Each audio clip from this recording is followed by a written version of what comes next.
कहानी बनती है कोई ना कोई कहानी बनती है कोई ना कोई कहानी। अब के बरस जाने, अब के बरस जाने बने क्या फसाना परदेसियों से नजरिया मिलाना परदेसियों से नजरिया मिलाना। कितना बढ़िया गाना रहा।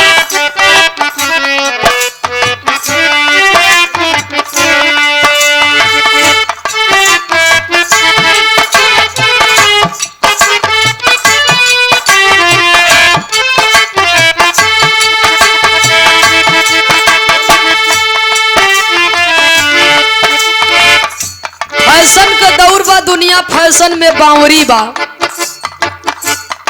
लेकिन ये गाना का मुखड़े बा कि परदेसियों से नयखिया, परदेसी और पंछी सदा एक समान हुआ करते हैं। दूसरी लाइन लिखा ग, सच ही कहा है परदेसी इनको रात को, सच ही कहा है पंछी इनको रात को ठहरे तो उड़ जाए दिन को, आज यहाँ कल वहाँ है ठिकाना परदेसियों से न। लेकिन तीसरी लाइन और बेजोड़ रही, बागों में जब जब फूल खिलेंगे तब तब ये हर जाए मिलेंगे, तब तब ये हर जाए मिलेंगे, तब तब ये हर जाए मिलेंगे। कब गुजरेगा, कब गुजरेगा पतझड़ का जमाना परदेसियों से नजरिया मिलाना, परदेसियों से नजरिया मिलाना, परदेसियों से नजरिया मिलाना।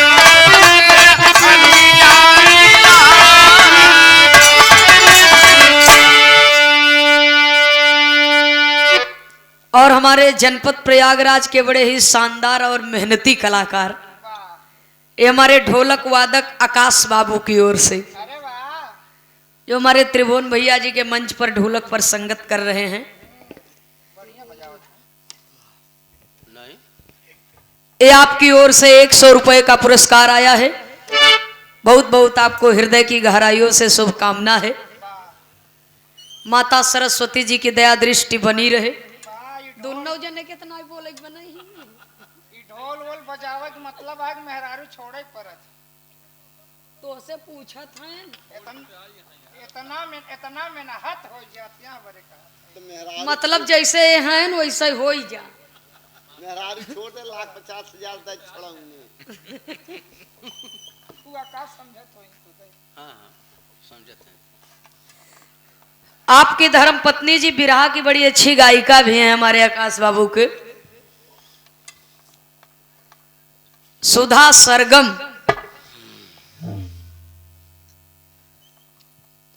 बड़ी अच्छी कलाकार हैं और हमारे आकाश बाबू को आप लोग देख ही रहे हैं। मालिक करे कि माता सरस्वती जी की दया दृष्टि आप पर भी रहे और सुधा जी पर भी। सुखी रहे परिवार भी सुखी रहे, पूरा पूरा सकल समाज सुखी रहे। बहुत सुंदर बिरहा आप लोगों ने सुना, सामाजिक दास्तान। काम धाम का समय बा, यही बदे कमलेश भैया शाम की कहे रहन कि समय से आई जाए जल्दी बिरहा शुरू होए, ये लिए कि धान का कटाई और पिटाई चलत बा। तो सब यहाँ किसाने लोग बैठा हैं, बिरहा सुनत हैं। रात बीते चाहता अब, ब्रह्म बेला का वक्त बा, आधा 1 घंटा और। एक छोटी से सामाजिक गीत आप हमारे तरफ से सुन ला, समय न लेते हुए उसके बाद कार्यक्रम का समापन किया जाएगा।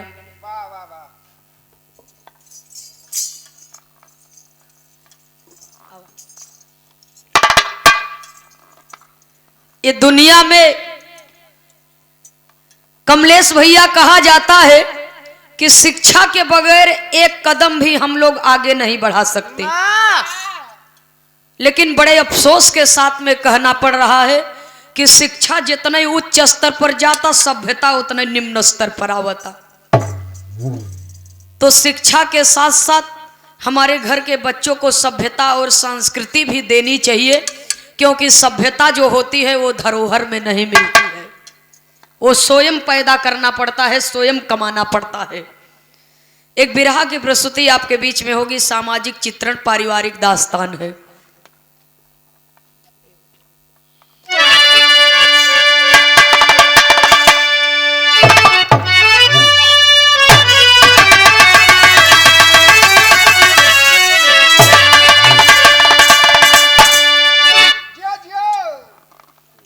भूमिका का भाव होगा। मास्टर साहब तेरी स्वर देखिए आवा।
संकेत करना पड़ा, कहना है बाबूजी।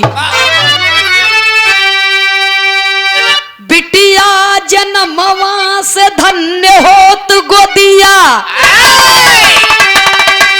बनी जाती आपन पराई बिटिया।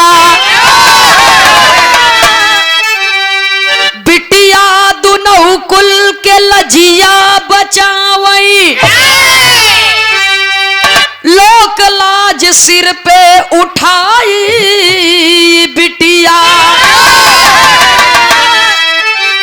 बिटिया जन्म ये कही तनवा से लई के, अरे नाना प्रकार रूप पाई बिटिया। बिटिया में ये तना भरा गुण बमंगल, तबऊ काहे जाती सताई बिटिया।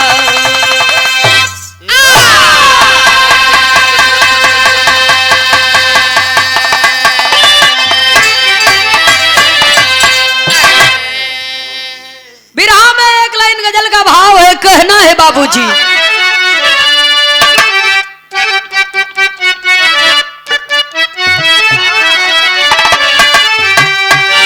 अरे गाँव सहेलिया नवेलिया मगन हो,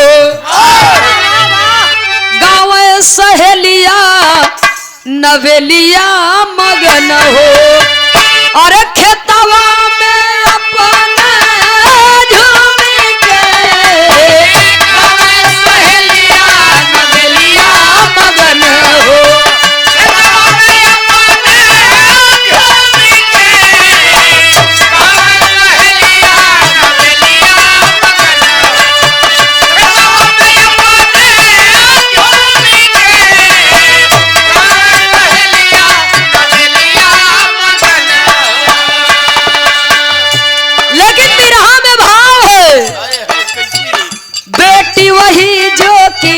लजिया बचावे। बेटी वही जो कि लजिया बचावे अपने पति परिवार के। बेटी वही जो कि लजिया बचावे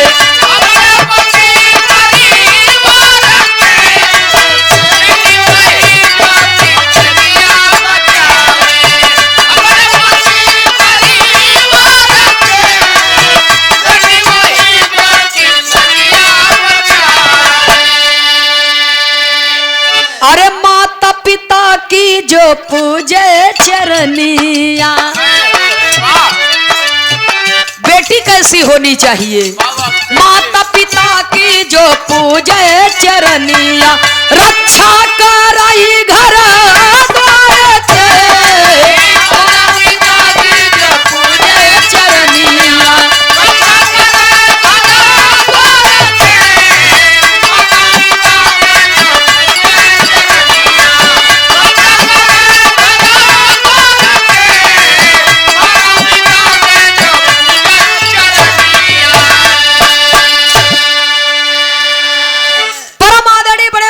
श्रीमान कमलेश यादव जी, आपके छोटे अनुज जी लवलेश यादव और अशोक यादव, ये तीनों भाइयों की ओर से सादर 500 रुपया देकर के सम्मान किया गया। बहुत बहुत सादर नमन है, आशीर्वाद की कामना है। मालिक सुखी रखे, परिवार सुखी रहे आप सबका। उपस्थित सकल पंच के श्री चरणों में सादर नमन। जय श्री कृष्ण। बेटी वही जो कि लजिया बचावे अपने पति परिवार के। माता पिता के जो पूजे चरनिया रक्षा करे घर द्वार की। हमारे समाज में रूढ़िवादी विचारधारा है, आज भी है। समाज में रूढ़िवादी धारा विचारधारा है। पढ़े लिखे हो करके भी समाज के सही नियमों का पालन लोग कर नहीं पाते हैं। गांव घर में अगर केहू के यहाँ बेटवा नहीं न तो देवरान जेठान अगर लड़ाई करे हैं तो अड़ोसी पड़ोसी से ताना सुने के मिल कि तू तो बिटिया का कमाई खात है। लेकिन बेटी वही जो कि लजिया बचावे अपने पति परिवार के दूसरी लाइन लिखी गई। माता पिता के जो पूजे चरनिया रक्षा करे घर द्वार के। बिटिया के जीवन वही सफल बाबूजी कि महतारी बाप के सेवा करे, घर द्वार के रक्षा करे और समय आ जाए तो महतारी बाप के लिए धन बल से खड़ी रहे। कभी को संकेत करना पड़ा बाबूजी। कहानी का शुरुआती हमें से है, कहना है कभी ने बिरहा में एक नया मोड़ दिए। हेलो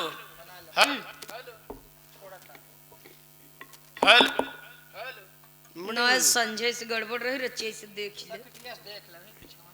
हेलो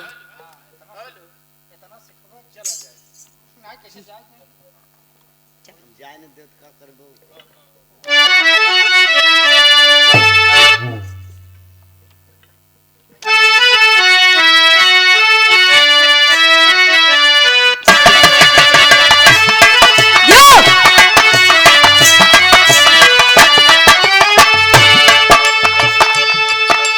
बिलासपुर की हाल बताई जे के जाने सब श्रीमान। गांव मुरैना के वासी एक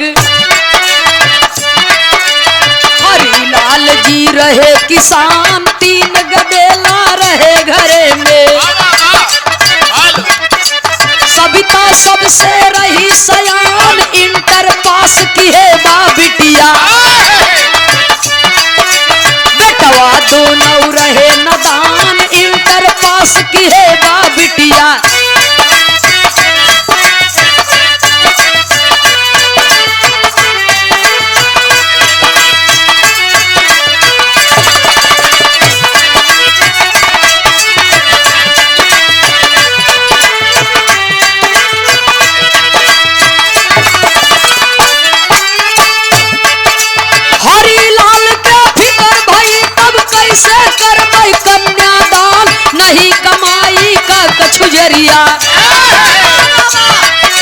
सोची सोची बाबू परेशान। भाग दौड़ खूब किए पिताजी।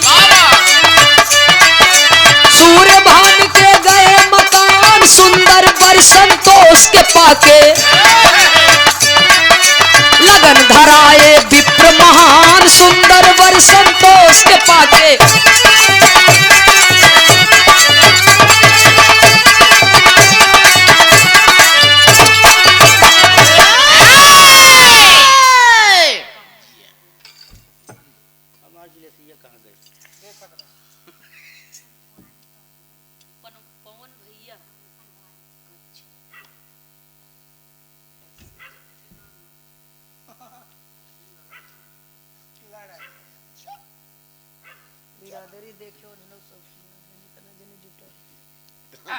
ये दिखा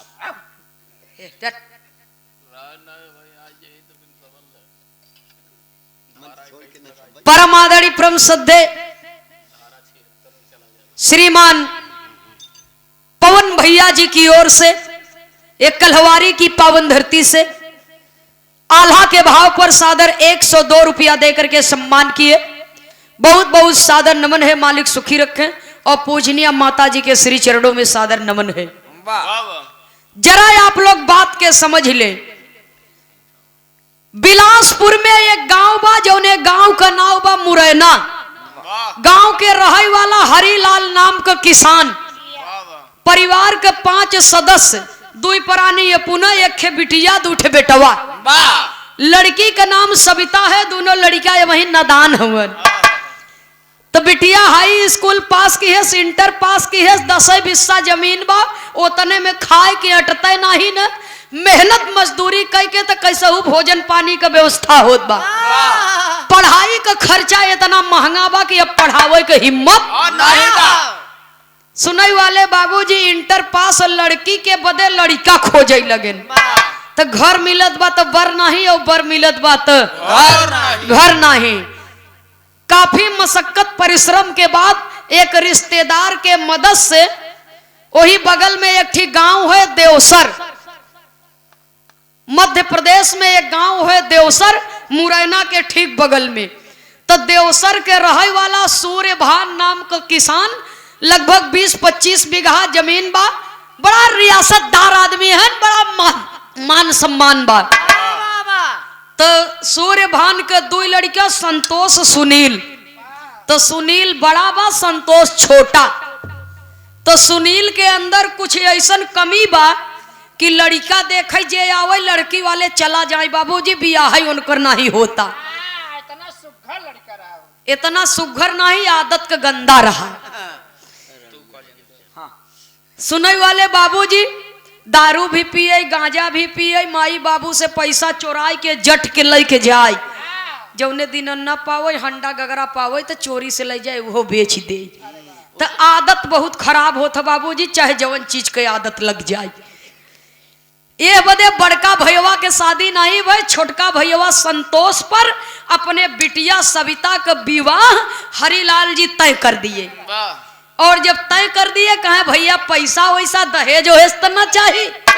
सूर्यभान सज्जन आदमी रहन बेचारू, कहे भगवान के दिया हमरे पल्ले सब कुछ बा, हमें पैसा न चाहे, पतोह रूपवान और गुणवान होय के चाहिए। तो लगन धराई गई बाबूजी। धीरे धीरे समय बीतता। बिरहा में एक लाइन तर्ज लगी मास्टर साहब, कहना है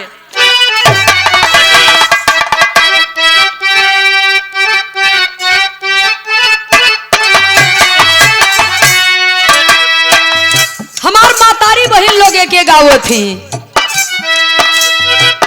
कहवा से आवेला बाबा के तितिलावा हो,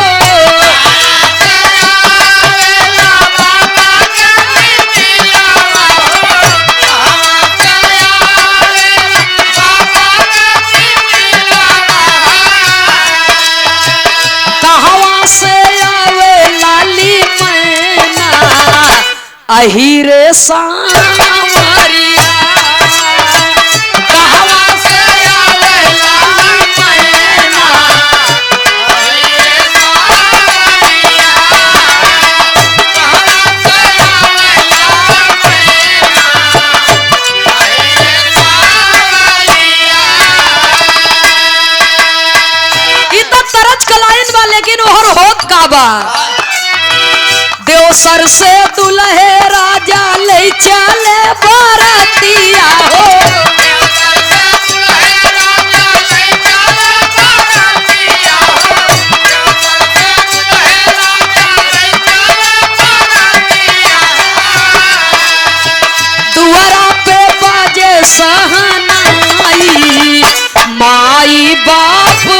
से दुआरा पे बाजे सहनाई माई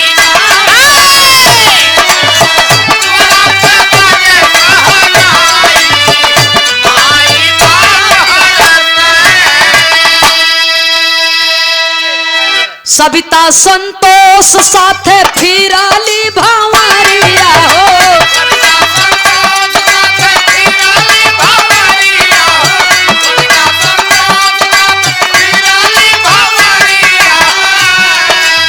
संगवा के सखी सब गावेली गरिया हो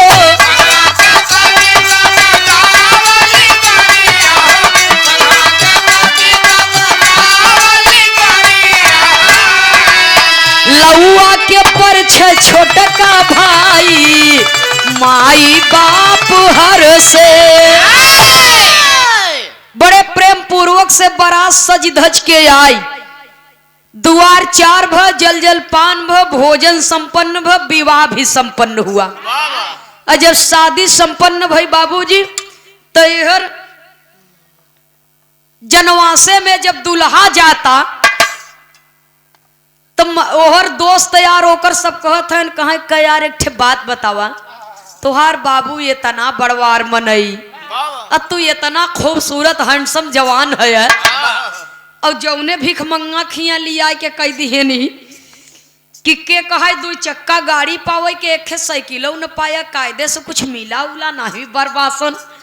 जब इतना बात सुनत बाबूजी संतोष दुल्हा तो ओकर दोस्त यार ओकर बैंड दिमाग के ऐठत ऐठत ऐठत ऐसा ऐसे ऐठ दिहन। मैं ऑल इंडिया फिंडे बोल रहा हूँ। सुने वाले बाबूजी इस दिमाग का बैंड ऐठ दिहन कि वो लगा दूसरे और घूम के बोले। तो हर जब विवाह संपन्न होता रात से तो ओके फुलाई दिए हैं देखा घर बिगाड़े वाले ऐसे मिलत थे। एक तो बियाह नहीं होता बड़के भाई के दूसर के इनकर लहबा तो दोस्त यार मिल के ऐसा बिगाड़ दिए हैं कि ये बेचारू एकदम फूला है भीतर भीतर। तो बियाह जब संपन्न भ तो दुल्ही दुल्हा कोहबरे में जाते हैं। वाह दारू पिए खाते तू कैसे जाना घर है ना नहीं बाबा घर है न सूरदास अब नहीं गए हैं बाबा के बाद हो जाए नंबर हमें छोड़ के सब गए भैया हो तो दुल्ही दुल्हा कोहबरे में जाते हैं और कोहबर के रीत रिवाज भी पूरा भव एकदम संपन्न भ। वाह और जब संपन्न भ बाबूजी तो वहां से निकल के जब बहरे आवत हैं तो धीरे धीरे अब टाइम होता खिचड़ी खाए के। दुल्हवा सोचता कि न रतिये में कुछ मिला कौनो मजबूत चीज न रुपया न पैसा न गाड़ी न घोड़ा न कायदे से कौनो सर सामान कोहबरे में गए बाती मिलो ऐसे छुछ पड़ लगी जीव झन हो गया। अब खिचड़ी खाए के टाइम आई गयो बा देखा सारे कुछ देत ले थी कि नहीं ऐसे काम सरकाई ले ही। जब खिचड़ी खाए बदे बैठन बाबूजी तो खिचड़ी निकाली गई थाली में और बढ़िया घी देसी निकाला गए और थाली में जब घी और दिया गया तो सब खाए लागे। दुल्हा मोहन मारता कहाँ कस भैया खा कहाँ का खाई कहाँ खा कहाँ न खाब कहाँ काहे न खाब।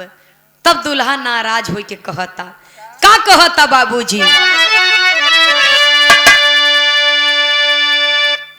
अरे दुल्हा कहे बिगड़ी जबले तो दुल्हा कहे बिगड़ी जबले अरे मिली नहीं सीकड़ी हे अगुआ तबल खाई नहीं खिचड़ी हे अगुआ तबल खाई नहीं खिचड़ी हे अगुआ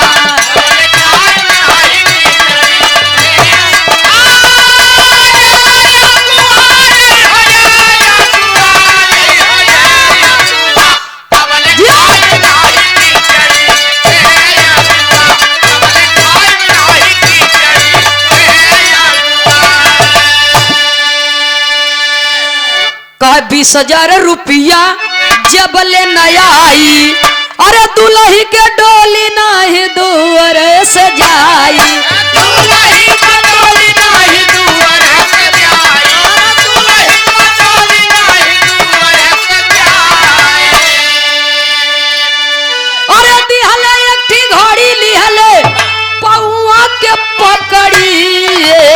बबुआ चल के खाई ले खिचड़ी ए बबुआ। दुल्हवा कहता हम खिचड़ी न खाब, कहे काहे न खाब, कहे जब तक 10, 20, 50 हजार रुपया नगद न मिल जाए और एक सोने के सिकड़ी न मिल जाए मेहमान ससुर खिचड़ी ना खाई है। जब इतना बात सुनत अगुआ कहे भैया तोहार पिताजी कौनो रुपया पैसा सोना चांदी के बात नहीं कहे रहन। दुल्हवा कहा एक काम कर, जब बाबू बुला लिया हुआ जा बुला लिया हुआ यहाँ खिचड़ी खाए, अब बर विदाई कह के अपन लिया जाए, फिर बबुआ देख रेख कर ही हमसे मतलब। जब इतना बात सुनता अब हम पर्दा में बता दिया का करे, सबके सामने बेइज्जती ये पर्दा फाड़े वाले आदमी हैं। कहाँ ये बबुआ लिया जाए देख रेख कर हमसे मतलब नहीं न। जब इतना बात सुने तो बाबूजी लड़की के बाप तो गए एक ठे घड़ी खरीद के लिए आए, जवन कुछ लगे पैसा रहा 10-5 हजार दई के घड़ी हाथे में पहिराए के कहे हे दमाद बबुआ करके लिया जा। पहले ज्यादा दहेज वहेज मिलता नहीं रहा सूरदास जी, सुनने वाले बाबूजी कमलेश भैया बहुत ज्यादा दहेज मिले पहले के समय में। एक घड़ी दे दे और एक रेडियो बाजा दे दे ट्रांजिस्टर, फिलिप्स बहादुर ये ट्रांजिस्टर का नाम है, और एक साइकिल दे दे हरकुलिस 24 नंबर, हाँ बड़की सीट वाली कठार लदा दे। ये कुल दहेज रहा, गवन वन दोंग वोंग जाए ते काखे भैंस पड़िया उड़िया आँख दे। सुनई वाले बाबूजी तो उनके हाथ घड़ी दे दिए ना, 10-5 हजार जवन लगे रहा दई के कहे देखा भैया इस संसार में इंसान बिटिया के बियाह करत है दामाद के बेटवा के रूप में पावे के चाहत रखत है, और जब बेटवा के शादी करत है तो बहू के बेटी रूप में पावे के चाहत रखत है। आज से हमारे 3 लड़किया हो गए, एक बेटवा तुहू हमार है, बेइज्जती जिन करावा हमारे बिटिया के विदाई होए दा। आ जब हम आओ चौथ लइके तब जवन कुछ हमारे हो सके ओके ले आओ, नंगई करे के ना चाहिए हट करे के ना चाहिए दरवाजे पर। अच्छा कैसो मनावत मान मनौवल हो गए, दुल्हा राम मान गए। अब लड़की के विदाई होता तब कभी को बिरहा में एक लाइन तर्ज का भाव देना पड़ा, फिल्म फिर तेरी कहानी याद आई कहना है।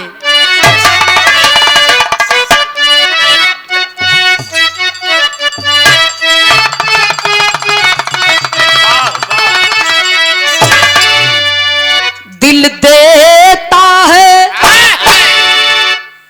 रो रो दुहाई, किसी से कोई प्यार न करे। लेकिन बिरहा में भाव है बाबूजी, केहू विधि के ना लेखनी मिटाई पराई भैली आज बिटिया, केहू विधि के ना लेखनी मिटाई पराई भैली आज बिटिया, केहू विधि के ना लेखनी मिटाई पराई भैली आज बिटिया। सपना हजार लेके आईली ससुरावा,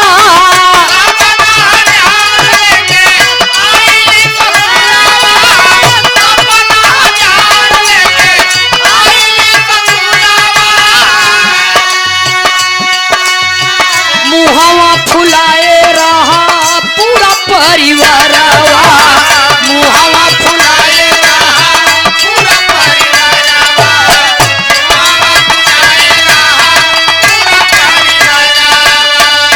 सैया पहले दिन नौकरी तकाई पराई भैली आज बिटिया, सैया पहले दिन नौकरी तकाई पराई भैली आज बिटिया, सैया पहले दिन नौकरी तकाई पराई भैली आज बिटिया। लड़की के विदाई भई, चाहे अमीर के बिटिया हो चाहे गरीब के बिटिया हो बाबूजी, मायके से ससुराल जाती है अपने जीवन में नए प्रवेश में जब बाबूजी अपना कदम रखती है नया परिवार में, तो हजारों करोड़ों सपना वो लड़की के हृदय में रहता है कि ससुराल बढ़िया होई, जीवन साथी बढ़िया होए, अब पूरे मन से सबकर सेवा कर सकी, सबके अपने प्रेम भाव से एक सूत्र में बांध करके रखूं। हजारों सपना है बाबूजी, वो लड़की अपने ससुराल जाता, सासुरानी पतोह उतारत है, और जब भीतर ले गई बाबूजी तो गांव के मेहरारू नात रिश्तेदार के सब जुटी हैं मोह देख बदे। और जब मोह देखत है कहा वाह चौधराइन तो इतना नगद पतोह पाए हैं, इतना बढ़िया पतोह पाए हैं कि ऐसा तो अगल बगल गांव में कोई का पतोह इतनी सुंदर नाही बा। बेटवा के मोह फूला बा, माई कहत है बहुत सुंदर हो, जब हमार लड़के नहीं खुशी बा तो हम इनकर सुंदरता लेके चाटप की अचार खटाई ना हो। सासुरानी को मुँह ना ही सोच बा बाबूजी, वो आदमी तो ग्रिसिया नहीं बा। दिन बीत गया, शाम के टाइम बा, यही जगह पर कहा जाता रईस बाप को बिगड़ी हुई औलाद। पैसा कौड़ी बहुत बा परिवार में बाबूजी, लेकिन संस्कार गड़बड़ होता। पिता का सोच कुछ और बा, बेटवा का सोच कुछ और बा।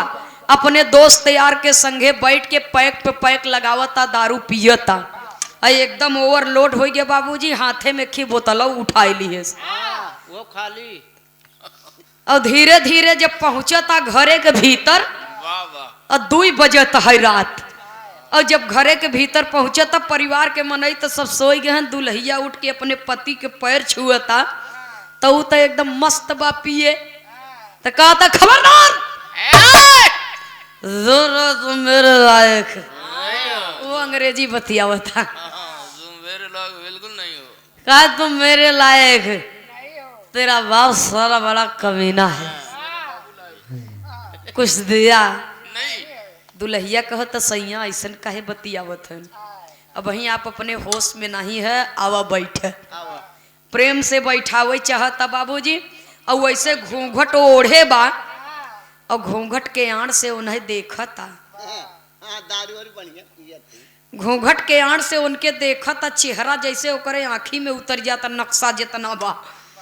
सुनई वाले बाबूजी, और धीरे धीरे जब 10-5 मिनट बीता तो ये कहता संतोष कि तुम मेरे लायक नहीं हो, अब हमार तोहार सुहागरा तबई होए जब तोहार बाप सोने के सिकड़ी दे दे ही, 1,50,000 रुपया हमके दहेज में दे ही। इतना कह के दारू के बोतल वही कमरा में गिराए दिए, फूट गए, वो बहरे निकल के आई। बहरे निकल के आई बाबूजी, बढ़िया पुरवैया का हवा पाए सोई गए। जब सोई गवा तो भोरहिया में उठा, अपने बाप से उहो नहीं पूछे, से महतारी से आदेश ले करके चला गया ड्यूटी करने के लिए। गुजरात ड्यूटी करता था, और जब ड्यूटी करने के लिए चला गया बाबूजी तो यह दुल्हिया के मन का दशा का बा, कभी को विरहा शैली में टेरी के भाव में लिखना पड़ा।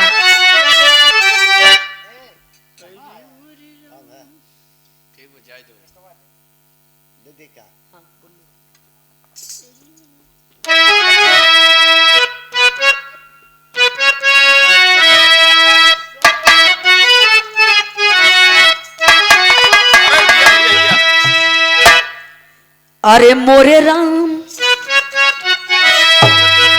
अरे सहनाई बाजी बदला सिलसिला, सोनी सेज सजन बिन मदन लेते अंगड़ाई। सोनी सेज सजन बिन मदन लेते अंगड़ाई, रे सहनाई बाजी बदला सिलसिला। सहनाई तो प्यार की बजी, लेकिन जीवन का सिलसिला ही बदल गया।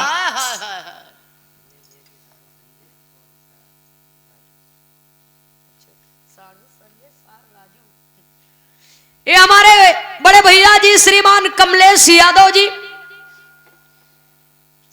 के माननीय साधु साहब संजय यादव जी और साले साहब राजू यादव जी, ये दोनों भैया जी की ओर से सादर 200 रुपया दे करके सम्मान किया गया। बहुत बहुत सादर नमन है, आशीर्वाद की कामना है। वाह वाह। और ऐसे ही नात रिश्तेदारी में, सार बहनोई में प्रेम व्यवहार बना रहे, जिंदगी भर प्रेम बना रहे बाबूजी। परिवार में एकता और अखंडता बनी रहे। बहुत बहुत नमन है। जय श्री कृष्ण। वाह।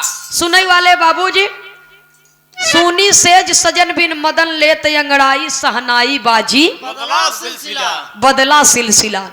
दिन बीत गए, सूर्यभान खोजत हन कि हमार लड़का कहाँ गए। तब दुल्हन बताइन कहाँ, वो तो परदेश चला गया जुए के तो टिकट रहा होकर। भोरहिया में गाड़ी रही, बेटवा परदेश चला गए। सूर्यभान समझ गए कि ये माई बेटवा खेल कर चुका है। लेकिन यहर वो दुल्हिया के मन का दशा काबा। कभी को 4 लाइन कब्बित के भाव में लिखना पड़ा। कामिन के न घरे कंत अंग अंग में तरंग रहे, मन में उमंग रंगदार अचरा।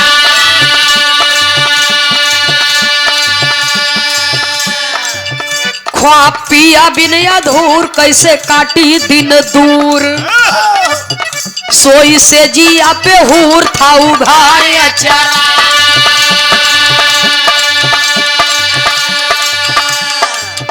गई रात घनेराई जेठा चुप के से आई, ठिकेवाड़ ओठंगाई ठिकेवाड़ ओठंगाई जान मार अचरा।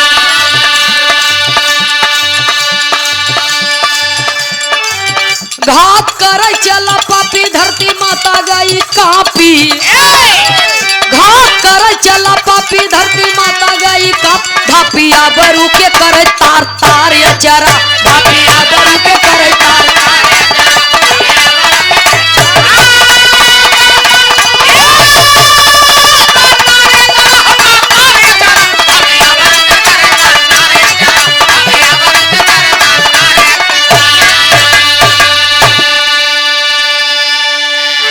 सुनने वाले बाबूजी, सांझ के टाइम बा, सब लोग खाना वाना खाए के अपने अपने कमरा में लेट गए।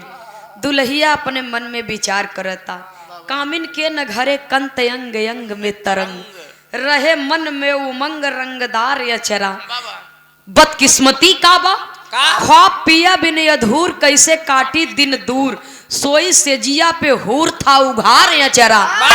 गई रात घनेराई जेठा चुपके से आई, थी केवाड़ ओठंगाई रंगदार अचरा।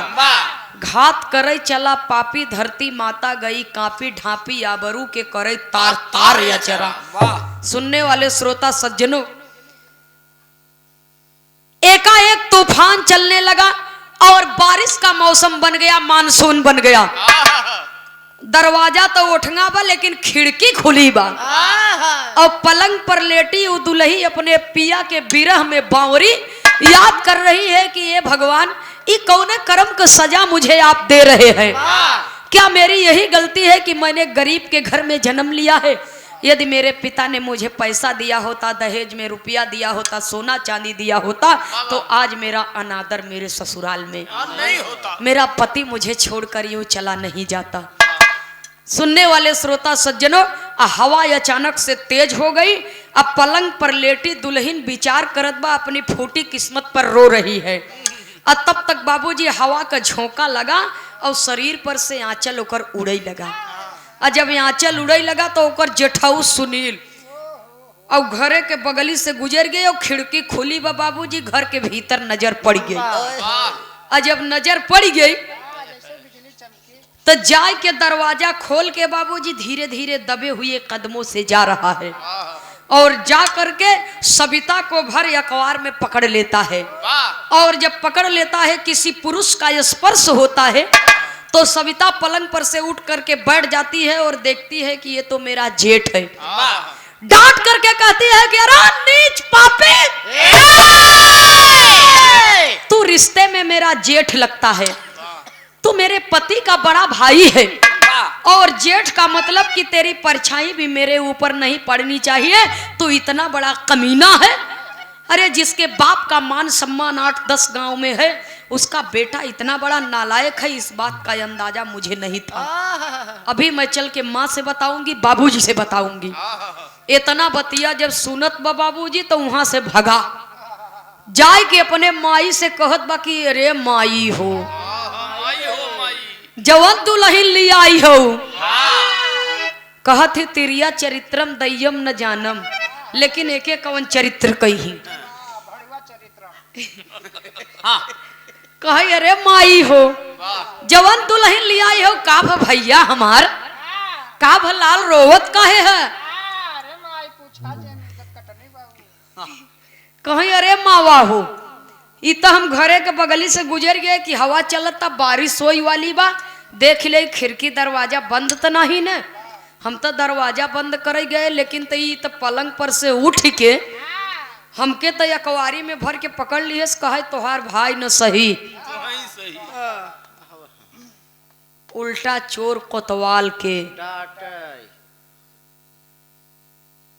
कहे के का चाहे कह दिहेस के। वाह अब माई है न परे बेटवा के बात पर यकीन तो करबई करी।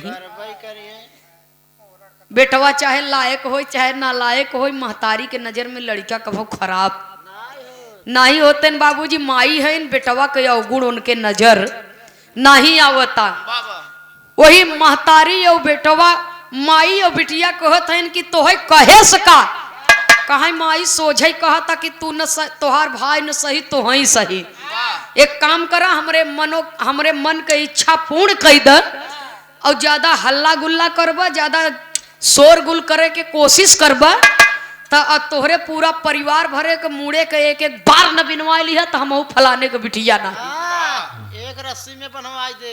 हाँ जब इतना बात सुनत है माई कहीं एक रखब घरे में खतरा से खाली, आज हमरे बेटवा के ऊपर ही हमला बोले बा, अभियान हमरे बुढ़वा के ऊपर हो सकत। हाँ तब हम का करब भगवान। वाह तो आधी रात की महतारी और बिटिया जाय के बाबूजी वो नई नवेली दुल्हन का कमरा खुलवाए के, वो दुल्हन के बाबूजी सांसत करत हैं, मारत पीटत हैं, गाली गलौज करत हैं बाबूजी। तो आधी रात के समय में उस अबला के साथ में ये सास और नंद करती क्या है। बिरहा के लाइन में कवि को संकेत करना पड़ा। एक लाइन तर्ज का भाव है मास्टर साहब।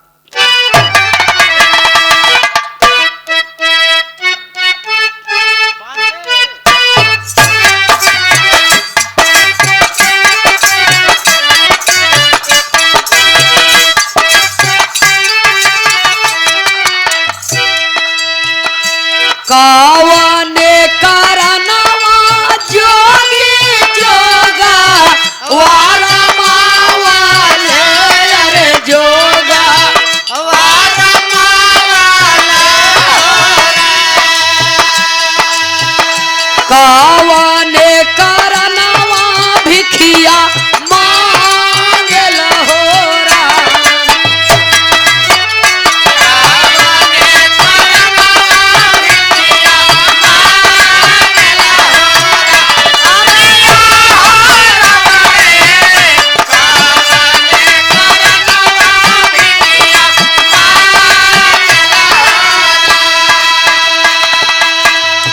नारी के करनवा जोगी जोगा वारा मावाले, अरे जोगा वारा मावाले हो, पेट के करनवा भिखिया मांगल होरा।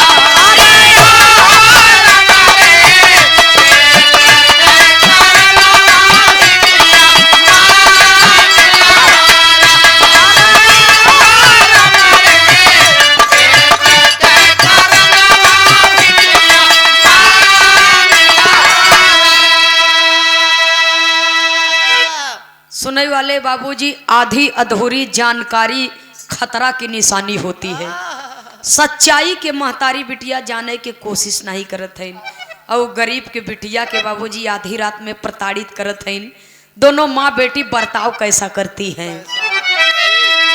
आधी रातिया में देवई चली जिंदगानी, आयर चली जिंदगानी हो। कलाजिया बचावली बिटिया।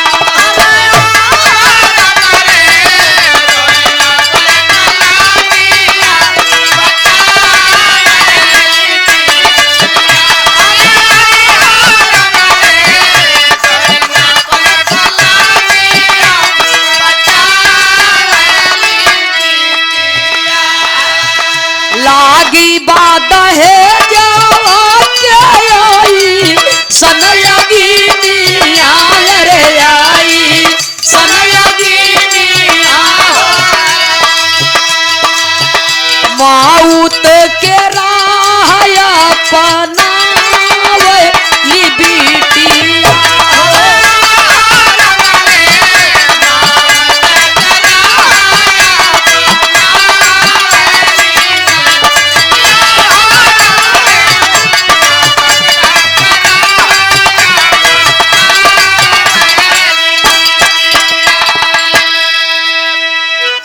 महतारी बिटिया आधी रात के मार मार के बाबूजी और गरीब के बिटिया के अपने घरे के लक्ष्मी के घर से बाहर निकाल देती है। और जब घर से बाहर निकाल देती है वो लड़की मरती क्या न करती बाबूजी अपने मन में विचार करत बा। नैहरे जाप हमार दूठे भाई हैं, हमार पिताजी गरीब हैं, हमरे महतारी बाप के लोग ताना मार मार के जियब मुश्किल कर दी कि बिटिया का ऐसा चरित्र रहा कि ससुरे में ठिकान नहीं लगा। यहाँ रहब तो हमरे आबरू और मान सम्मान पर लोग धावा बोली हैं। तो नैहर सासुर दोनों छोड़ के तीसरा रास्ता अपना लेती है। सोचत बा चल के कतो नदी नाला में बूढ़ भराए के मर जाब, न रहब न देश दुनिया का ताना महना, न रही बांस न बजी। जा करके बाबूजी पुल पर से नदी में छलांग लगा लेती है और पानी में कूदी जरूर में, लेकिन बिना बदे मृत्यु भी नहीं होती है। पानी में कूदी बाबूजी और एक किनारे पर बहते बहते जाती है, पत्थर से चोट लगा बेहोश हो गई और जा करके एक किनारे पर लग गई। और जब एक किनारे पर लग गई बाबूजी तो मछुआरों के बस्ती के लोग, कुछ मछुआरा लोग जा करके देखते हैं नदी के किनारे तो एक लड़की बेहोश बा, ओके पानी में से निकाल के बाहर ले आवत हैं। बाहर ले आए के डॉक्टर वैद्य बुलाए के इलाज कराए के जब सविता होश में आ जाती है बाबूजी तो मछुआरों से सवाल करती है कि भैया आपने मुझे क्यों बचाया, मुझे मर जाने दिया होता, मुझ जैसी अभागन का इस दुनिया में कोई जरूरत नहीं है। जिसका पति परमेश्वर ही उसका शत्रु बन गया हो, उसके मान सम्मान की रक्षा न कर सके, उसके प्रेम की कदर न कर सके, जिस परिवार में उसको सम्मान न मिल सके, इस धरती पर मुझे जीने का कोई अधिकार नहीं है। जब ये इतना बात सुने बाबूजी मछुआरा बस्ती के लोग तो कहे बहिन तनी आपन राम कहानी विस्तार पूर्वक बतावा। जब सारी बात वो लड़की बता देती है बाबूजी तो वो लोग करते क्या हैं? क्या आल्हा के लाइन में कवि को संकेत करना पड़ा, कहना है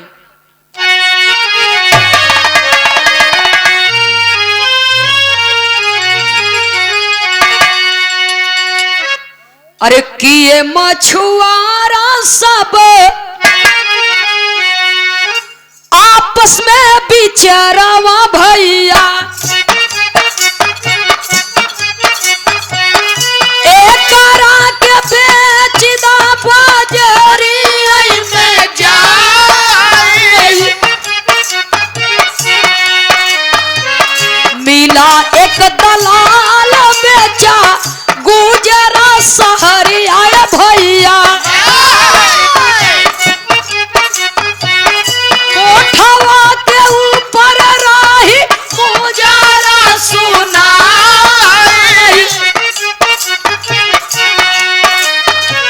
सबनम पड़ा बनम ओही सबिता के बाबू, मुजरा सुनाई के एक से ठगैले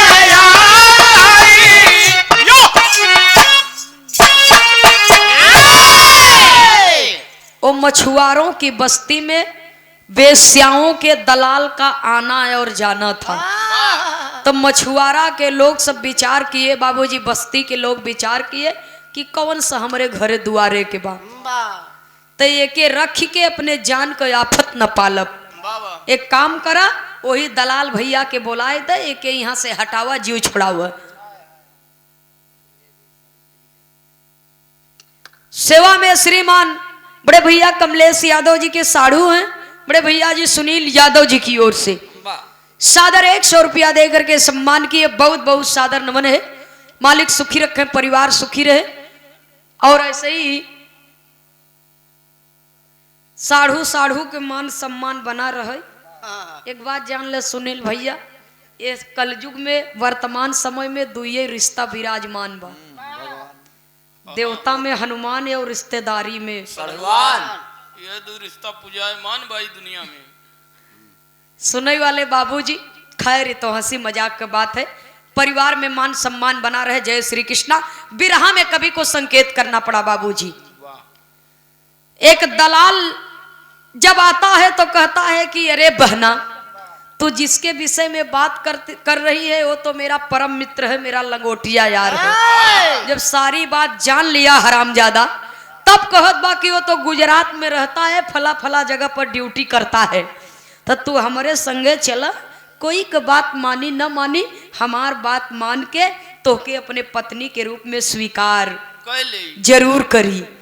इतना बात कह करके सविता को लिवा करके चल दिया और गुजरात शहर में जा करके वेश्यालय में सविता को बेच दिया और मुंह मांगी कीमत ले लिया। तो उस कोठे की मालकिन मौसी सविता का नामकरण करती है, सविता से शबनम रखा गया। गजब को खूबसूरती मालिक ने दिया है। सविता शबनम बनकर पांव में घुघरू बांध करके बाबूजी उस कोठे पर नृत्य करने लगी, गीत गाने लगी। दिल के चोट खाए हुए लोग आते और उसका नृत्य देख करके, गीत सुन करके बाबूजी उन्हें सुकून मिलता और सविता के ऊपर शबनम के ऊपर नोटों की बौछार कर देते। धीरे धीरे शबनम को खूबसूरती और शबनम के कला की चर्चा पूरे गुजरात शहर में होने लगी। तो एक दिन एक सेठ जी अपनी गाड़ी को खड़ी किए और कोठे के ऊपर गए। शबनम का मुजरा चालू हुआ और जब मुजरा चालू हुआ बाबूजी तो शबनम मुजरा करने लगी और जब मुजरा समाप्त हुआ तो शबनम महफिल से उठ करके कमरे में जाने लगी। तो सेठ जी पहुंचे ना, उन्हें देखें ताऊ शबनम का कलैया पकड़ लिए। आए शबनम,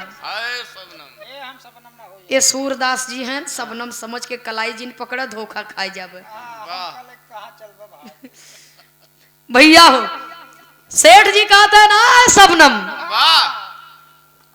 मैं इस कोठे पर बहुत दिन से आ रहा हूं लेकिन तेरी जैसी खूबसूरत हसीना नहीं देखा, आज तक नहीं देखा।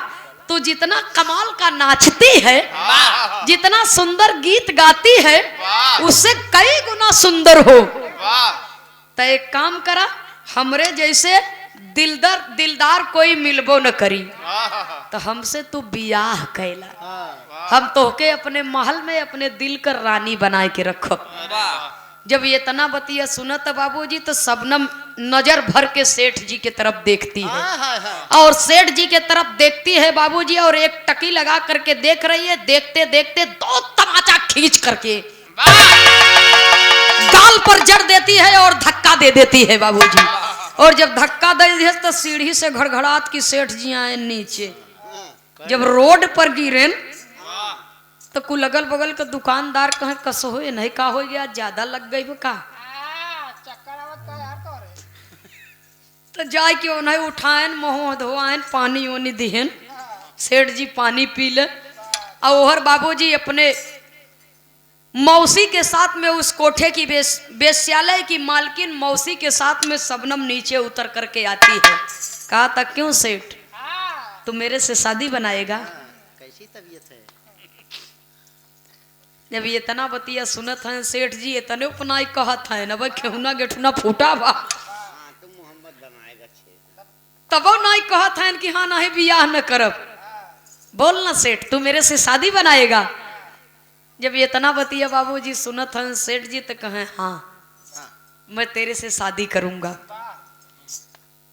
तब शबनम कहता सेठ जी के, वो सेठ कौन था और शबनम ने तमाचा क्यों मारा? कवि को संकेत करना पड़ा, कहना है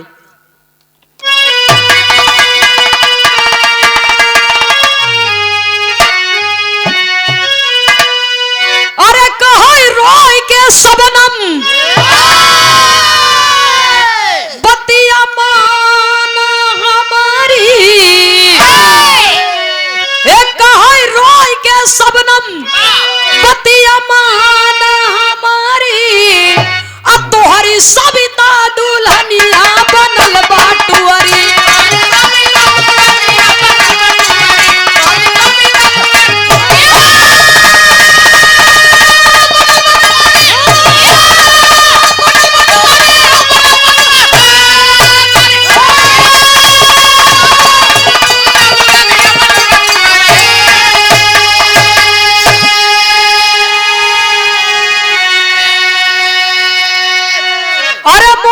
से ब्याही हम देवसर में आए,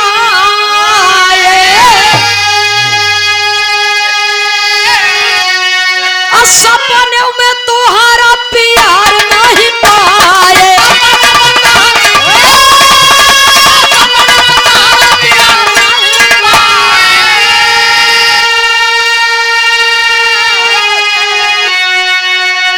अरे खावा हम दहेजवा के मारी सगारी, खाए हम दहेजवा के मारी सगारी, अब तोहरी सविता दुल्हनिया बनल बाटुआ।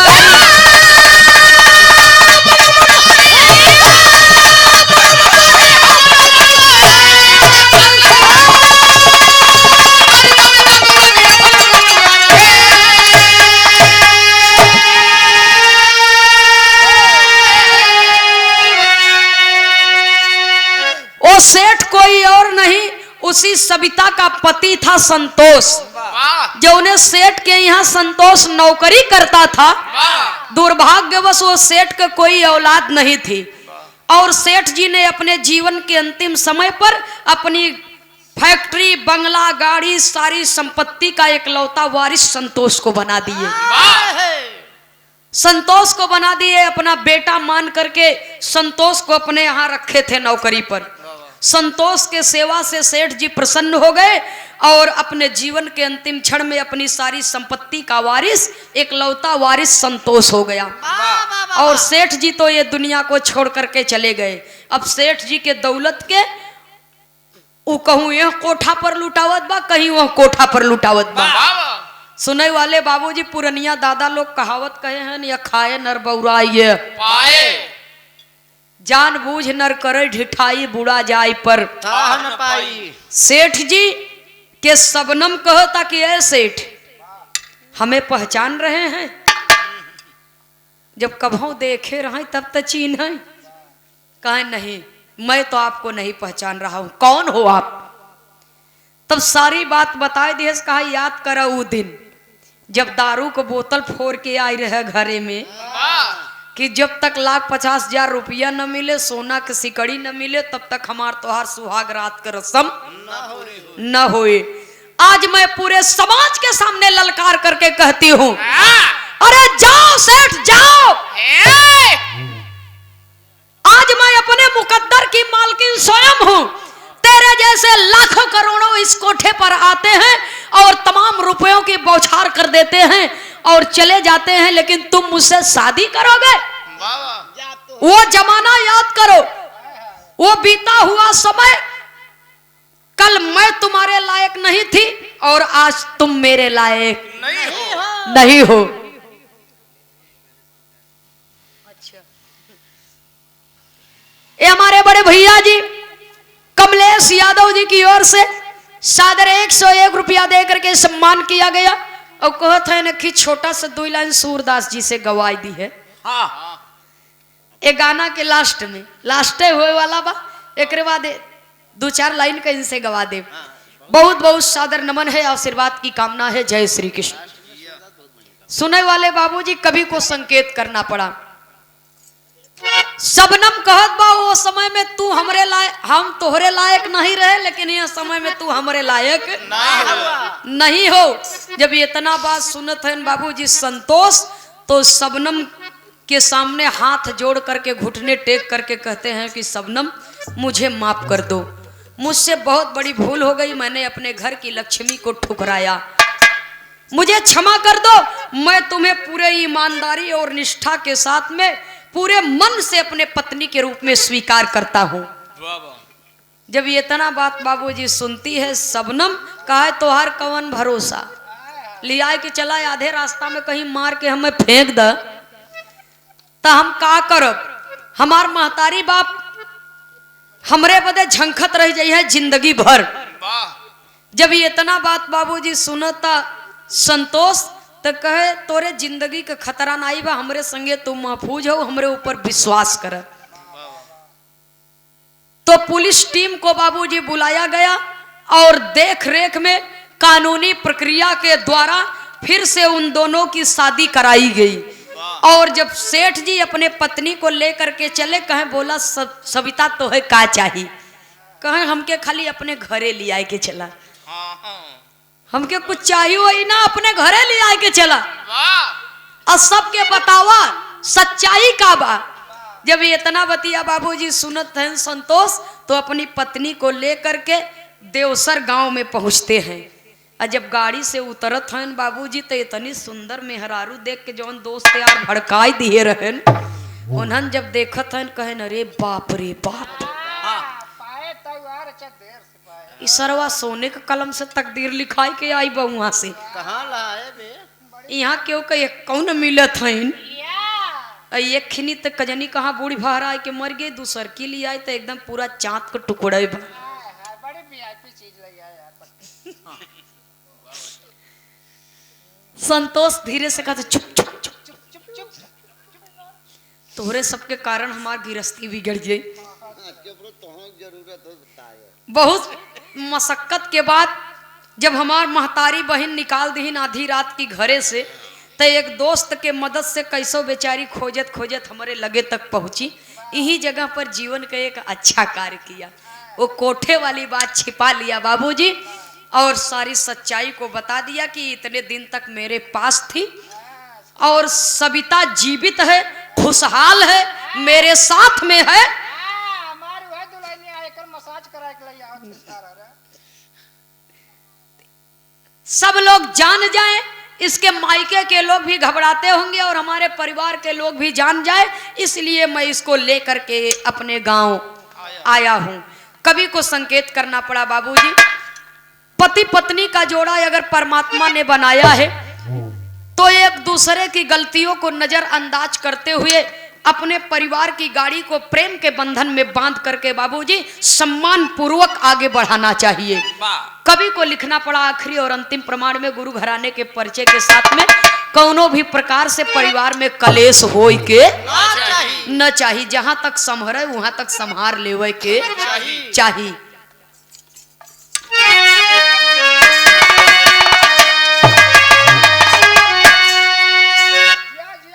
स्वामी सीता राम हित कवि लहुरी स्वर्ग सिधारे, मंगल यादव जौनपुरी जी सुंदर गीत सवारे।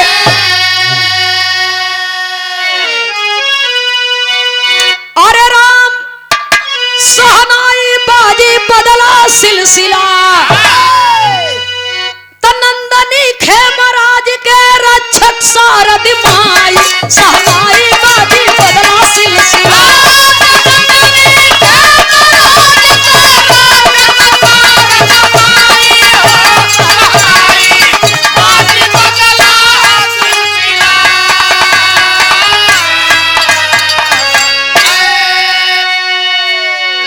हमरे गावे बजावे में कहे सुने में जाने अनजाने में किसी भी सज्जन के हृदय को ठेस लगी होगी तो हम हृदय की गहराइयों से क्षमा प्रार्थी हैं।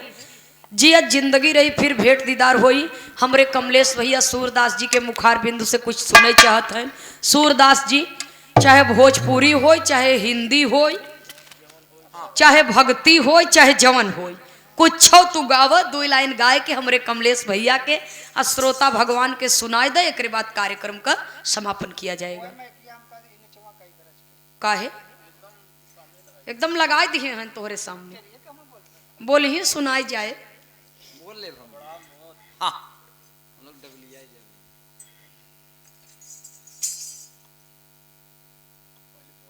हेलो हेलो आधा घंटा बाजी बाजे हम बजाएंगे कहना छोड़ बस बोला हेलो छुआ जी छुआ छोड़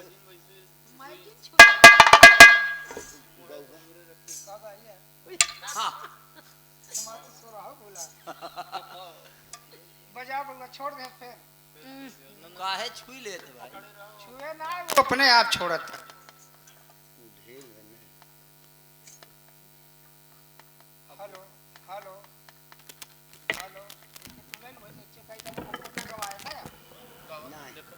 hello hello hello hello check microphone testing hello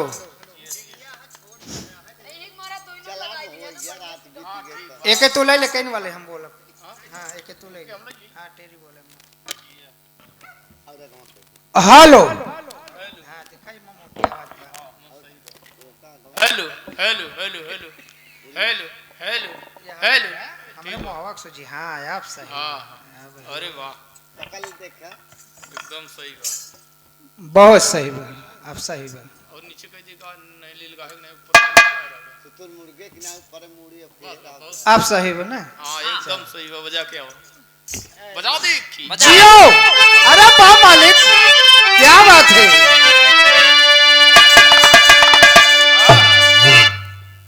बा जियो कौन बजाओ कौनो बजा दी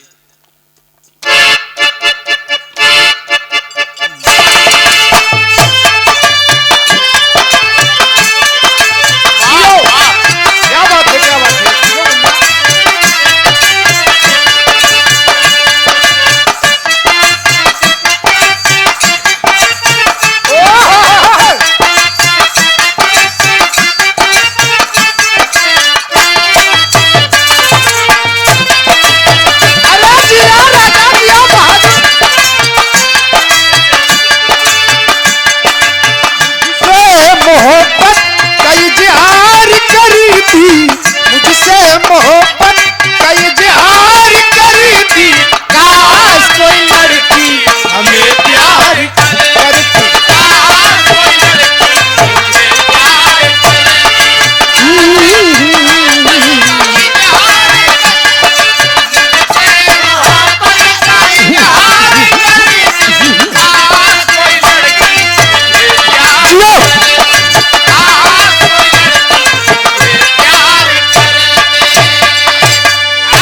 ये सब कुल छोड़ा सवेर हो गया हाँ कोनो बढ़िया चीज बता दी दो लाइन के अनुसार निर्गुण गाय देते हैं बस वहीं से बंद करते हैं बहुत बहुत सही बहुत सही अभी सवेरे पहाड़ भोजपुरी मत गवावा हाँ हाँ हेलो ये हमारे बड़े भैया कमलेश जी और छोटे भैया अशोक यादव जी छोटे भैया लवलेश यादव जी की ओर से ये सादर 100 रुपए का पुरस्कार आया है हमारे सूरदास जी के लिए। वाह वाह बहुत बहुत आप सबको सादर नमन है।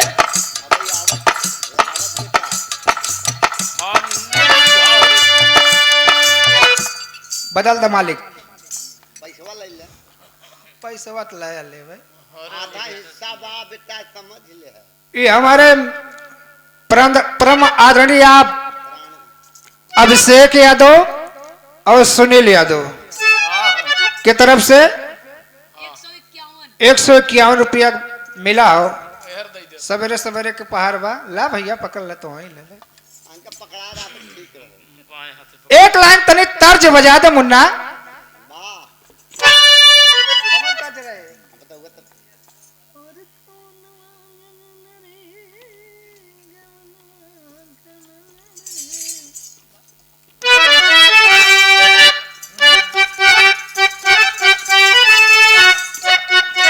बाबा जियो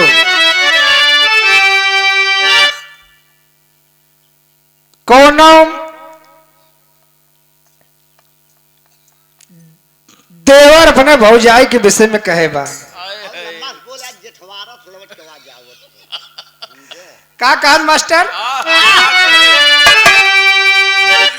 अरे कमरिया के पतरी कमरिया के पतरी कमरिया के पतरी कमरिया के पतरी मिलल बाड़ी भौजी हो कमरिया के पतरी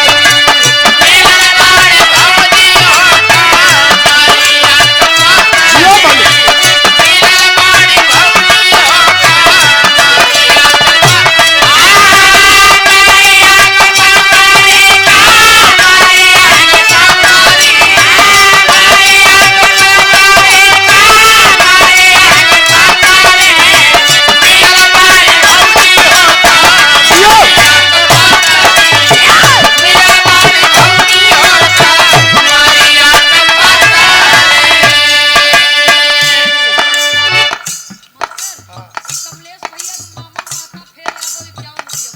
ये हमारे कमलेश भैया का मामा माता फिर यादव जी माता फेर यादव जी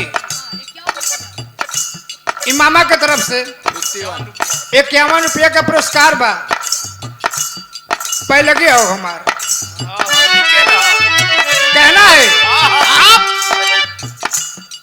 ए भैया ई माया के नगरी हो आया हम माया के नगरी में कहना है अब है नंदनी बताए न किया जितना जने है सब औरत है तो ये भाव में कई बा का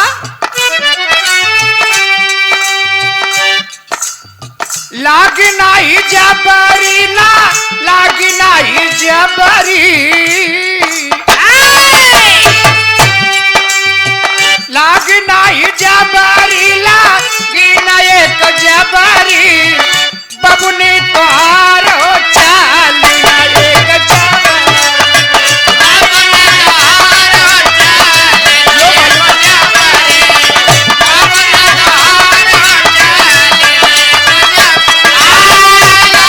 क्या बात है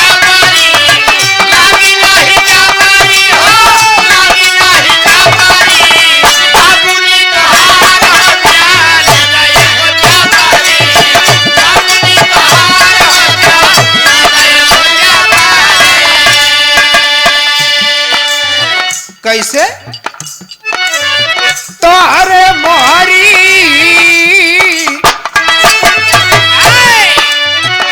आई है बारात लेके तोहरा सजनवा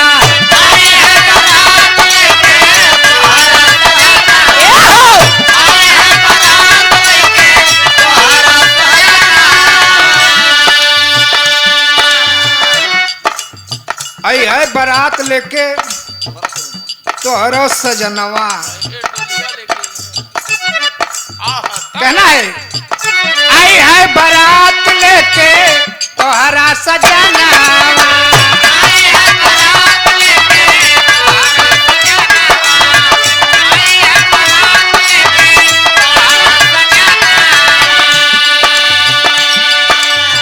चली जाबू चली जाबू एक दिन पिया के संग चली जाबू एक दिन पिया के भवना चली जाबू एक दिन पिया के भवना तोहरा भुलाई जाई तीजियाऊ कजरी तोहरा भुलाई जाई तीजियाऊ कजरी बाबुनी तोहार लागी ना एक जबरी बाबुनी तोहार लागी ना एक जबरी बाबुनी तोहार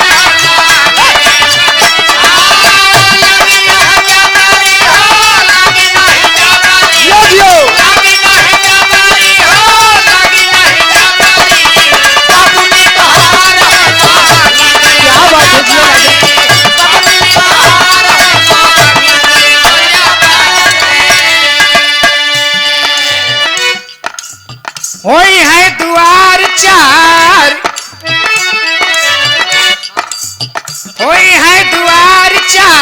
जली अगरबत्तिया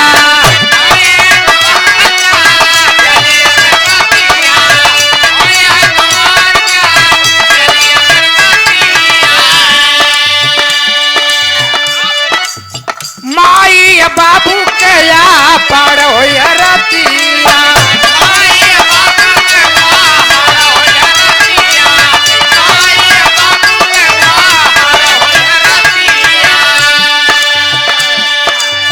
भगवान के बीच में राह के बड़े समारी भगवान के बीच में राह के बड़े समारी बाबू ने तो हारो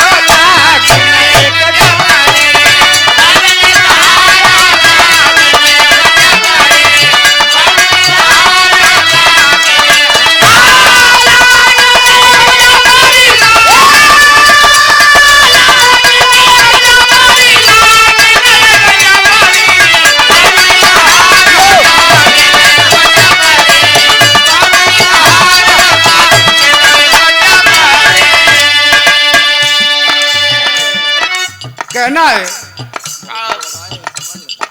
कहे नाने ढोलक मास्टर कहे नाने मास्टर जा तन कर मनवा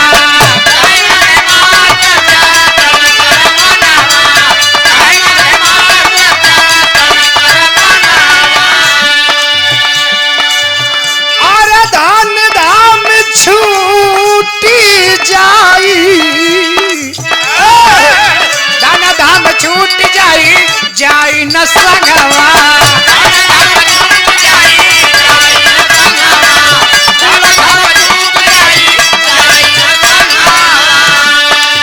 दाना वापस होए तोरे लाली लाली चुनारी दाना वापस होए तोरे लाली लाली चुनारी बाबू ने तो हारो लागन एक जब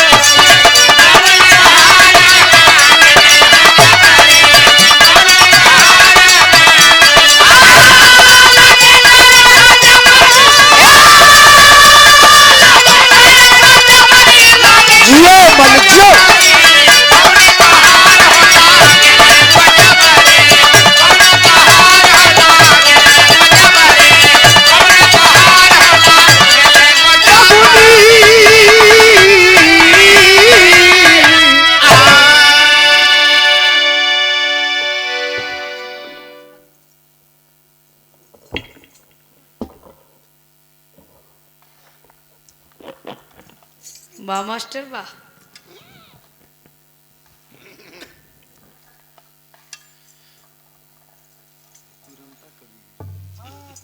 नहीं सहूर बान आखिरी लाइन में पूरे सकल पंच को नमन करते हुए लास्ट लाइन में 2 लाइन कहना है।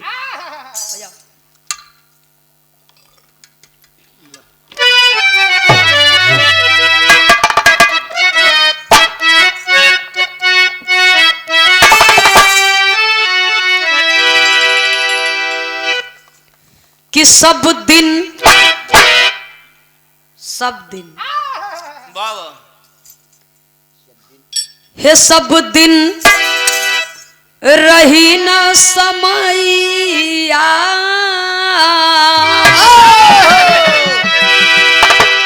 तो सब दिन रही न समैया सब ही से चला हंसी बोल के सब दिन रही न समैया सब ही से चला हंसी बोल के सब दिन रहे ना समैया सब ही से चला हंसी बोल के।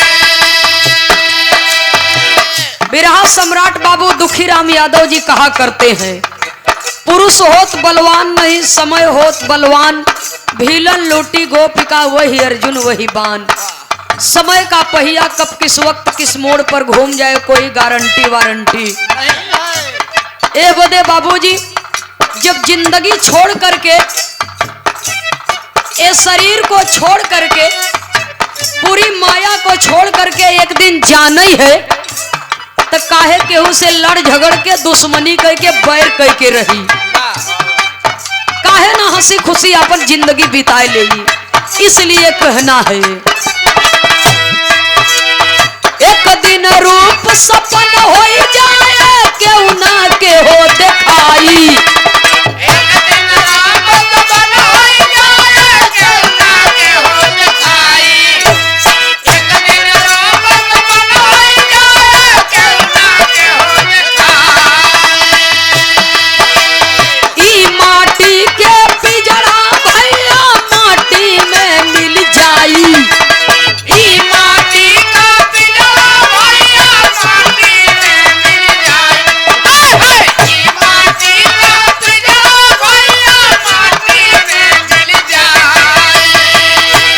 जहिया आई है या नवाइया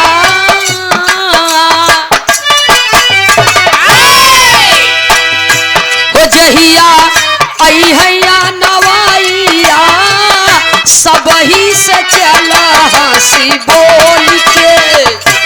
जहिया आई है या नवाइया सब ही से चला हंसी बोल के।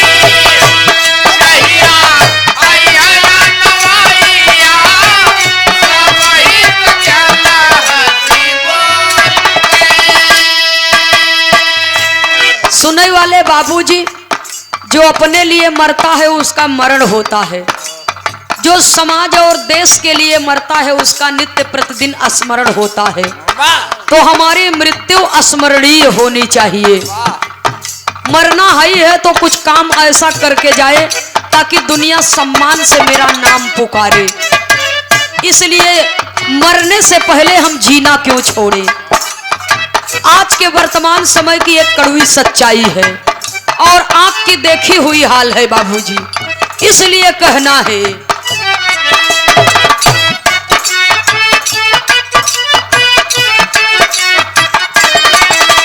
हाथ गोड़ सब जवाब नहीं है पौरुख जाए और आई।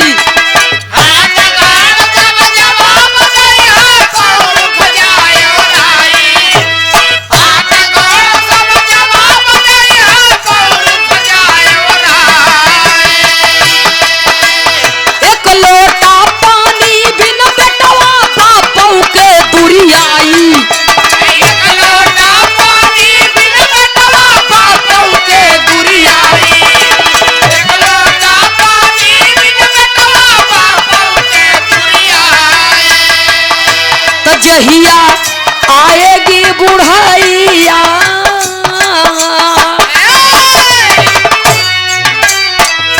हे, जहिया आएगी बुढ़ैया सब ही से चला हंसी बोल के।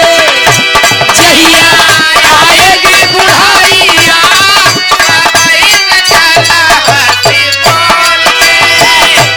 जहिया आएगी बुढ़ैया सब ही से चला हंसी बोल के। सुनने वाले बाबूजी, कवि की लेखनी सवाल करती है हाथ गोड़ सब जवाब दे हैं पौरुख जाई और आई। एक लोटा पानी बिन बेटवा बापों के गरियाई।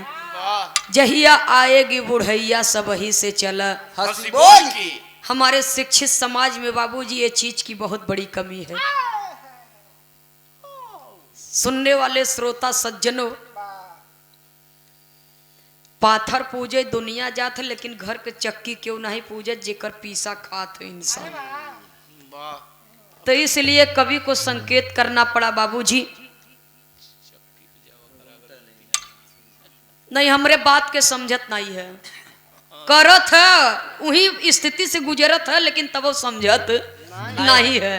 भैया हो, दुनिया में मंदिर जा, मस्जिद जा, गंगा जा, जमुना जा, तमाम तीर्थ व्रत कर, खूब दान पुण्य कर, खूब पूजा पाठ कर, लेकिन जे मुख्य देवी देवता बा वो है हमारे माता पिता। महतारी बाप के जे सेवा कैली है बाबूजी, ओकर जन्म सुधर गए, ओकरे साक्षात उसको स्वर्ग की प्राप्ति हुई। आज हमारे कमलेश भैया जी पिताजी के नाम से इतना बड़ा कार्यक्रम करते हैं, श्रद्धांजलि का आयोजन करते हैं। तो माई के गोद धन्य हो गई और वो पिताजी का कमाई धन्य हो गई। बाबूजी जिस परिवार में ऐसे लायक सपूत पैदा हुए, ये दुनिया में कुछ ऐसा बेटवा हैं कि बियाह हो गए, मेहरारू आई गईन, तो माई बाबू बुढ़ाई गए, तो सोचत हन कि अब इनकर कोनो काम नहीं बा। गौशाला बुढ़वा साला कहत है अब इनकर कोनो काम, सुरती खाए के कतौया थूक देते हैं, कतौआ थूक देते हैं। ए अम्मा बैठी रहती रातों दिन खाली बरबराता ही रहती बस। भैया हो तो वो लड़का ले जाता है महतारी बाप के वृद्ध आश्रम में कर देते हैं, लेकिन वो बूढ़े माता पिता वृद्ध आश्रम में रहते रहते अपना समय बिता रहे हैं। और जब जीवन का अंतिम पड़ाव आता है, जीवन का अंतिम क्षण आता है, तो वृद्ध माता पिता अपने बेटे और बहू का रास्ता देखते रहते हैं कि कभी तो मेरा बेटा आएगा, कभी तो मेरी बहू आएगी और मुझे यहाँ से निकाल करके ले करके चलेंगे। मैं अपने जीवन का शेष समय अपने पोते पोतियों के साथ में खेल करके, अपने परिवारजनों के साथ में हंस बोल करके बिता लूँ, ताकि मैं शांति पूर्वक मर सकूं। घर का रास्ता देखते देखते, बेटे की बाट जोहते जोहते बाबूजी वृद्ध माता पिता की आंखें सदा सदा के लिए ढक जाती हैं। जीवन की श्वास की अंतिम डोर टूट जाती है बाबूजी। ये पिजड़े से सुगना फरार हो जाता है, लेकिन वो स्वार्थी कपूत अपने माता पिता को देखने के लिए कभी पहुंच नहीं पाता है। तो इसलिए कवि को संकेत करना पड़ा, कितनो दौलत कमाब लेकिन माई बाप के सेवा अगर न करब, तोहरे कारण महतारी बाप के दुख भ तो तोहार कमाई व्यर्थ बा। इसलिए कवि को संकेत करना पड़ा, जहिया आएगी बुढ़ैया, असली ताकत तब समझ में आवत है जब शरीर के पौरू घटत है कि हम कितनी बड़ी गिरस्ती बनाए है, कितना बढ़िया सेवा हमार होता। अगली लाइन में कवि को संकेत करना पड़ा बाबूजी,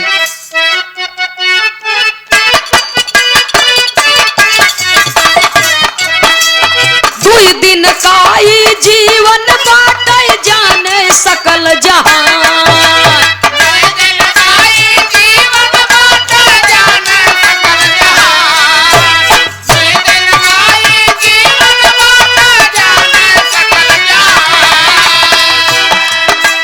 जीवन है एक खेल तमाशा, क्यों होते परेशान, जीवन है एक खेल तमाशा, क्यों होते परेशान, जीवन है एक खेल तमाशा, क्यों होते परेशान। तो देव के कर तू दोहैया, जब दुहाई देवा क्यों न सुने तो सुने के कि होई है सदगुरु सहाइया, कि तब पार होई है नैया, सब ही से चल हंसी बोल।